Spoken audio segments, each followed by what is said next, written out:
If you say that you're giving me a V10 diesel Touareg for $5 grand, I'm not asking any questions. Everything is super over-engineered. My nuts. With install costs $9,361. That's the picture right there. That's the money shot. When I'm flipping this back, I'm bringing a trailer for 3 times as much. I bought this luxury 4-wheel drive 10-cylinder twin turbocharged super SUV for just $5,000, so you don't have to. Because at $5 grand, what else could you get that's this capable? $5 grand hardly covers the taxes on any modern diesel pickup, which this 15-year-old Volkswagen can drag with ease.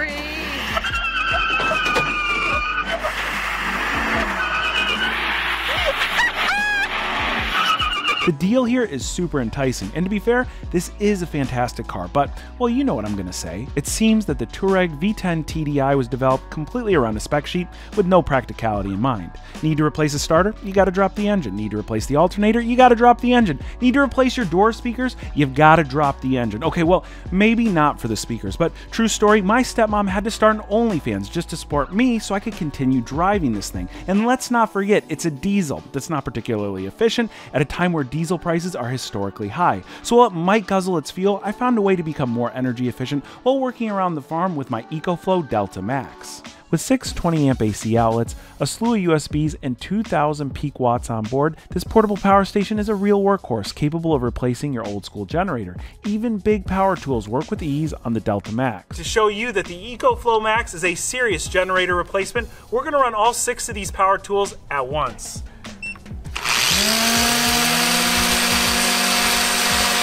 Now, if we left these all running, the EcoFlow's battery will still last a solid hour, and during a power outage, the Delta Max will effortlessly keep on your lights alongside a refrigerator running for several hours at a time. And when you utilize the optional solar panel, you can generate sustainable energy at the same time you power your necessities. If you get it pointed towards the sun in a good position, you can leave it standing up like this, but right now for us, the best is going to be lying down. Take the plug, put it right into the EcoFlow, and right now, we're getting free power. And check this out. The built-in meter on the EcoFlow shows that right now we're generating 101 watts of charge, and we're only using about 44 to 45 watts of energy charging my jump pack, my cell phone, and my laptop computer. So right now this energy is totally free. I think the solar panel input is one of the EcoFlow's strongest features, but they've got this new bifacial solar panel, which means both sides can let in energy. One side is good for 220 watts, the other 155 watts, significantly increasing the amount of power you can generate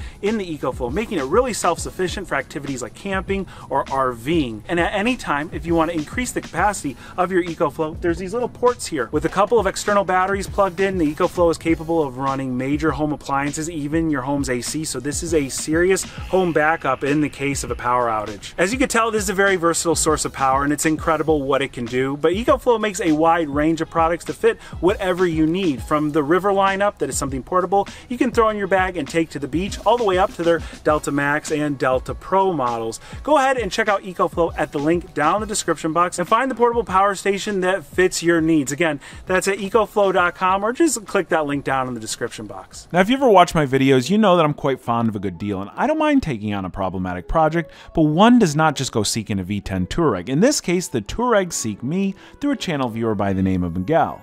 Miguel sent me a message letting me know he was selling this car for his father. It was loaded, it currently did run with no check engine lights, which was shocking, and they were asking $5,000 for it. At the time, I popped open a few specialty car auctions to see what these things were selling for and was blown away. Similar cars with similar mileage were selling in some cases near or above $20,000. I asked Miguel where he was located, and he responded Arizona, which is on the opposite side of the country, over 2,000 miles from me. I let him know I would pass, as shipping fees here would greatly impact this sight unseen deal, especially with current fuel prices. And just a few days later, I saw a very concise sign from God in the form of a V10 Bmw M5 on a flatbed being towed through town. I posted it up on my Instagram, where Miguel replied, "Come on, Sam, I've got another V10 for you." And I replied, "Drive it to Florida and I'll fly you back." Miguel then DM'd me, asking if I was serious, and between you and me, I totally wasn't. I didn't think too much into this as I was typing it, but I figured if this guy was crazy enough to actually drive the car 2,000 miles cross country and the car made it here, how bad could it be? Well, we're about to find out. I don't know about you, Safe, but from back there it looks really good. Oh, it's looking nice. A little far away still, but it looks clean. How you doing, dude? You made it. Made it. If you say that you're giving me a V10 diesel Touareg for $5 grand, I'm not asking any questions, any serious questions at least. All right, that's why I'm the right guy to buy. And I'm so happy that it's in your hands. Well, not yet. How much oil did you have to put it in on the ride over? Just 2 seconds. I did a quick little 2 quarts. No, just like a. Why did you reach out to me? I reached out to a couple other. I reached out to Tavares, see? Elliot Alves, and Doug DeMuro. Not Doug DeMuro. Hoover. Hoovy. Those guys. No, I'm kidding. And Go. what did he buy though? What did he replace it with? Lexus GX 460. Yeah, he got tired of the $18,000 repair bills. Yeah, exactly. The glove box won't close. To get the glove box fixed, it's like $300-400. Sure. When it's probably just like something it's a little latch. That's it. Some Chinese guys knocked off a long time ago. I told you this on the phone. Shout out Chinese guy. This is the way they used to make these cars, with all solid materials and stuff. And you don't see that on the newer ones. They're really like cheap and plasticky. And when I'm flipping this back on Bring a Trailer for 3 times as much. I'm gonna put this in look at this picture, look at this. That's the picture right there. That's the money shot. You put that on Bring a Trailer, that increases the value of this car like at least $6,000-7,000. I called your bluff. No. Think I was gonna take you up on it. I can't believe it. So from Arizona over 2,000 miles away, a deal's a deal, Miguel. Let me get you some money, and I hope that it makes it to the airport, because that's where we need to get you. It's going to be a solid ride. This works. Here. Watch how close it's like. Look at that, like butter. Oh, you didn't? What is going on with this? No, I'm kidding. Nothing, kid. It makes it more aerodynamic. The wind comes through and curls around, gives it extra 5 horsepower, kid. Come on, come this way, kid. Come on. Now, this Touareg has had a small fortune spent on it at the dealer, as I'll show in a moment, so it seemingly runs awesome, with no lights on the dashboard, just like Miguel said.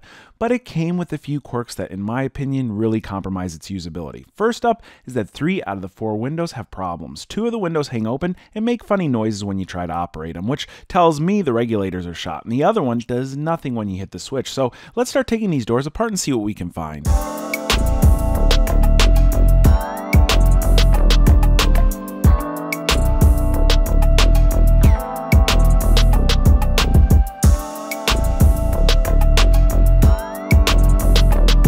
And that's why a job like this at the dealer would be a fortune. Sage has a door panel off right here, and there's this like metal sheet, which I'm sure just adds to the sound deadening and really the heft of the car. And you actually have to drill a bunch of rivets out to then pull this off. And then obviously we're gonna have to stick it back in place probably with rivets, which is not too hard, but the window regulator is all located behind there. So quite a bit more disassembly just to get to a simple window regulator. And look at this. This is the window module that probably just controls the up and down of the window, and then the motor is attached to that. And if you can find one, they're $700 or $800 new. And that's why, again, these cars get very costly when they get old, because just everything is super over-engineered. And then look at this foam behind the door panel for like noise deadening and sound insulation. It's why the ride is so quiet in this car.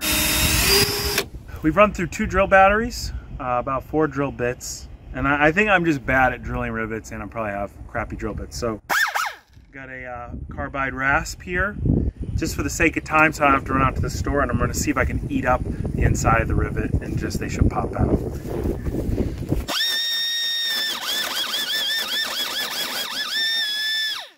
Oh, that worked amazing. Dude, that took 2 seconds. Everybody run out and get these.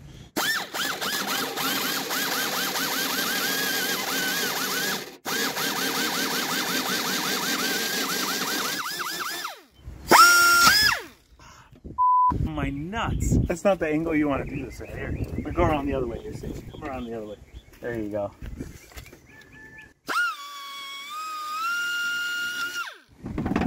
I mean, besides the weather stripping, holding, and is there any other thing? Yeah, we got these little things that need to get popped out and shoved through. So it should come right off though. Yep. Right there. There it is. So you can see all the wire twisted up in here. That's obviously a part of our problem, but since Sage is the window regulator master, I'm going to ask him, how does all this work? It's just like any other window regulator, except this one has a lot of these little rivets in it, which you got to pop off, so it makes that a little bit harder. But other than that, it looks pretty But simple. Sage, how does it work? How does the window regulator work? Yeah, why does it fail like that, and what does it do for the window? I mean, it makes it go up and down. I don't know why it fails, just breaks. Sage, I expected more of you as a You know why tech. it breaks? Well, I'm looking and I honestly have no clue. But looking at how it failed and then looking at our brand new part, we can kind of figure things out. So right here is the plastic gear that came out of the old window regulator, and that attaches to the motor. And obviously what the motor does is it makes it spin like this. And whenever it spins, if you look at the new one, the way that the cord should be wound, it moves these cables up and down. That's what moves your cable up and down in the window. Over time, obviously, friction has frayed these cables, got them all tangled up, and then you end up with this. Now, the big question, Sage, maybe you know this, why does this occur a lot on European cars, but it never happens on a Toyota or a Lexus? I'm not sure. Why, Sam? Honestly, I don't know, and I'm done guessing because somebody's going to tell us in the comments. So let us know why Volkswagen, Mercedes-Benz, and BMW window regulators fail on a frequent basis, and Toyota and Lexus ones don't. Bet.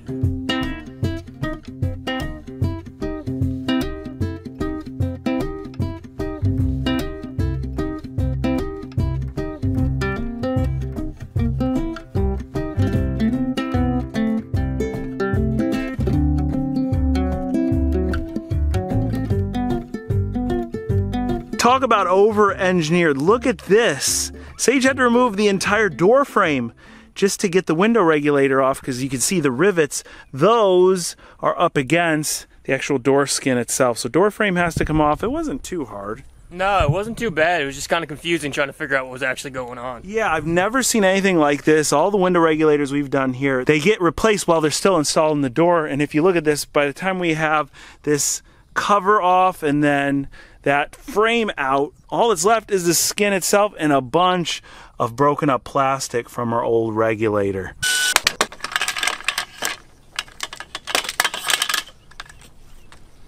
There you go. Solid. After our regulator repair on the passenger side and the rear driver's side windows, we are back in business here. Now, this window always worked, and then the driver's side was a little funny. It would work intermittently, and it was clear that it was a problem with the switch itself. So Sage pulled the switch out, cleaned it, put it back in, and now it works perfect. That's auto down and auto up. Now that we got the window situation figured out, the other thing that is making this car a nuisance to actually use is the fact that the glove box stays open. Now, you'd think this might not be a big deal, but with the glove box open, it turns all the interior lights on. So when you're driving it at night, all the dome lights come on, and then when you get out of it, the lights stay on, and it kills the battery. So if we close this, you can see nothing happens, and unfortunately the latch is built into the glove box door here. They don't make this anymore, but we can attempt to fix it by actually disassembling it. So let's go ahead and start prying this apart and see what we find. Sage pulled the cover off the glove box here. Tell us exactly what's going on and why it's not working. So we got two springs down here. We got one right here and then one right there. And you can see both of these little mounting tabs are broken right off. So we need to rebuild these back up so we can get our springs back in and this thing can move freely. I don't think there's any good solution to this, but what I have in my hands here is a little bit of plastic putty. Now this is a two-part system that you mix with your fingers here. It's got a hardener in it, and I'm just gonna try and rebuild a mounting tab on either side with this, and when it hardens, you know, you could drill a hole in it, whatnot, but these are so tiny. If you look at where the springs sit, I'm gonna try and poke a hole in it before it dries so that we just don't break it off. Sage reconstructed the little mounts here out of that putty where the springs hold, and now when we push the unlock button, you see the mechanism works, whereas before these springs, they had just completely fallen out of place because it was all broken up. All right, go ahead now with the latch on there. Yes, sir. Look at that, look at that. It actually works. Unbelievable. You know, in the glove boxes of these old Volkswagens, this is a little Easter egg. Some people that own cars like this might not even know exists, but there's this little vent that actually runs off your HVAC system, and a lot of people will tell you there's a little refrigerator in here, but you can keep a bottle of water in here and it will keep it about the temperature of the car. It doesn't get as cold as the refrigerator, but either way, check this out. We now have a working glove box. Besides just making things look a whole lot better, now we don't have to worry about the lights being left on and killing the battery. Now, when you're buying a used car, especially one that's out of the ordinary, everyone stresses the importance of it having some sort of maintenance history. And if you have those receipts to show, generally they can increase the resale value of the car. I would argue that if someone shows up to sell you a used car and the receipts are this thick and the car is anything short of a Lamborghini Countach, you're going to want to turn the other way and run as fast as possible. These are all the maintenance receipts from Miguel's father's ownership of the Volkswagen Touareg TDI. That is pretty much all that's in this folder, and this thing weighs at least 1.5 pounds.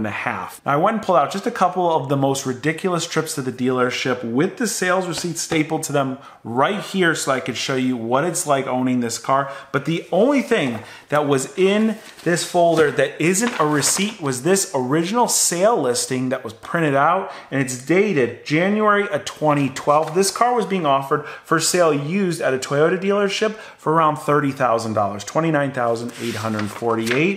And Miguel's father bought it with 85,000 miles on the clock. It's got like 180,000 miles now, so let's just say he traveled right around 100,000 miles. So you think you're getting a pretty good deal on this car when you're buying it, because look, at 30 grand, you're buying a car that's depreciated almost about 60% off its original price. Until you take it into the dealership and your thermostat goes bad. Now, most regular cars' thermostats are simple DIY jobs, and thermostats run anywhere from like 20 to 40 bucks at the local auto parts store. The Volkswagen dealership charged Miguel's father $287.03 just for the part. Of course, he had to add a gasket, some coolant, some hose, and well, he was in there, he went and got it serviced, an oil change, and I guess the rear seat locking tab was broken, so he said, just do me a favor and fix it all up while I'm in there. That locking tab cost $660. Of course, there was labor on top of all that. So just for a thermostat and oil change and a little interior touch-up, this bill came out to $2,584. Now, there are a ton of bills in this folder that are just like that, with one thing that breaks and getting a few things fixed at the same time with the service on top of it. So that's kind of what you can expect from owning a car like this. But what about when something really major goes bad? Now, if you know anybody with an old European car that has an air suspension, I'm sure you might have heard a nightmare story about their trips to the dealership with it, and they're notoriously expensive to fix. Of course, this TDI Touareg came standard with an air suspension, and at 120,000 miles, it went in because there was a warning light on the dashboard. One air shock, just one, which I'm amazed that the dealership didn't sell them two, was $1,794. That's just for the part. They charged him 9 hours of labor to install it, and I find that absolutely outrageous because air shocks or air struts or air springs aren't that much harder, and in some cases they're easier to install than regular suspension components. So in this case, I think this bill is a total gotcha. There's no way that tech spent more than 2 hours putting in a new air shock in this car. And on top of that, when it comes to these older European cars, there's a lot of other manufacturers that have rebuilt or recreated these parts for a fraction of the cost. I found one aftermarket part that's compatible with the Touareg, the Porsche Cayenne, the Bentley Continental, the Phaeton. Pretty much all the cars use the same part here, and it's $400 a corner. The total for this bill was $3,036.18. Now, this bill is one of the cheapest that I found, but it could be one of the most egregious of the entire lot. It's only for $500, and that's because the dealership recommended a software update for the suspension module. Could you imagine? They recommend you come in and get a module updated and then proceed to charge you $500, which was them plugging their computer into the computer of the car and pressing one button. This is insane. Modern cars come with free updates, and I can't imagine it probably changed the vehicle that much. I mean, there was still a million times more that the car went into the dealership for repairs after this. So the fact that they were able to charge more than a half-hour labor for something like this is disgusting. This dealership should be ashamed. All right, I've just got a couple more, and these are the big ones here. Customer states that the check engine light is on at 141,000 miles. Can you guess what it is? Well, I thought it would be the turbochargers. I left that one for last. It was actually the diesel particulate filters. They had gone bad. Each side is $1,350, and I can only imagine they had to drop the entire drivetrain to replace these things. While they were in there, they did 4 O2 sensors at around 200 bucks a pop. They were very generous and gave him a 10% parts and a 10% labor discount. Even with those discounts, the total came out to $7,800 $803. Now, one of the other really crazy parts charges on this bill was for a flex pipe. It shows here as a manifold for $1,066, and that's because one of the flex pipes just started to rot out. It's a pretty common occurrence. So they sell these flex pipes at auto parts stores, on Amazon. You can get them in different lengths, you can get them in different diameters and different shapes, and they start at like $20. So the fact that he got an OEM Volkswagen one put in added another grand to the bill, and is that really necessary for a car like this? Probably not. All right, we knew at 180,000 miles the turbochargers had to have been done. Unfortunately, it wasn't done under CPO warranty. The credit card charge receipts are right here stapled to the bill. One turbocharger cost $1,836. Of course, the car needs two. In between, there's a lot of different hardware and gaskets and things like that. Two turbochargers on a Volkswagen Touareg TDI with install costs $9,361. So what I just showed you is all right here, and that was the original sale listing of the car and a few receipts totaling well over $20,000 in fixes to that Touareg TDI. These are the remaining receipts for little things here and there that had to be done for this car. Receipts ranging from a few $100s for an oil change all the way up to a few $1,000s for little suspension components and things like that. This is a very needy car, and it is why they have become so incredibly cheap. Now I'm wondering, does a maintenance history this comprehensive and this extensive really add that much to the value of an old car like this, or does it detract from it? Do we even need to talk about the power? I know everybody wants to know what this thing feels like. It's not like a rocket ship. It doesn't feel like a Trackhawk or something, but it has endless torque. And when you put your foot to the floor, you can understand why so many people use these things as towing rigs. Of course, since it's a Volkswagen, it actually handles really well too, but foot to the floor, there's just so much torque. Alright, now I've been pretty tough on the old girl here, and it wouldn't be fair if I didn't at least tell you how I thought the V10 Touareg drove, and honestly, it is fantastic. I think that the ride quality is on par with most modern luxury SUVs. But that beeping is definitely not something you get standard in most modern luxury SUVs. Anyway, this thing is really heavy. The heft of the Touareg, along with its air suspension, just makes for a really cushy ride, but a an annoying one at that. And considering this is a 2007 model year, you get a lot of features that didn't come standard on cars until much later. Things like push button start, a rear view camera, you've got 4-zone climate control, and well, most of it works. All of it really works. There's not even a check engine light on the dashboard, just that stupid light telling me that the hatch is open when it's clearly not open. I can understand why this car has a cult following and why people are looking for really pristine models in good condition. This could be a future collector's item. Now, this one in particular, mechanically is actually in really good shape, but cosmetically it's a bit rough around the edges. The hood in particular needs a new coat of paint, and in the interior, well, I think we made things much more usable by fixing these broken window regulators and the glove box latch.